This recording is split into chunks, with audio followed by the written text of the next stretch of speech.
Dépister plus vite et plus de monde permettra-t-il de mieux dépister pour autant?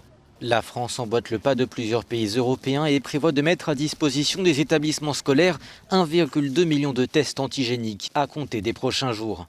Avantage de ces tests, un résultat obtenu en 15 à 30 minutes contre 1 à plusieurs jours pour les tests PCR. Revers de la médaille, les résultats sont moins fiables. Alors, qui sera concerné?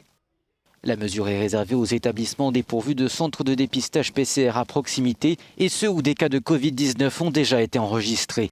Dans un premier temps, seuls les enseignants et les personnels administratifs sont concernés. Ce déploiement vise donc à répondre surtout à des situations d'urgence, alors que l'obtention des résultats des tests PCR demande parfois jusqu'à plusieurs jours d'attente. Pharmacies et aéroports sont déjà autorisés à réaliser ces tests rapides, mais pour certains cas uniquement. Les moins de 65 ans et les cas asymptomatiques. En revanche, les plus âgés, les personnes à la santé fragile et les cas contacts doivent privilégier un test PCR.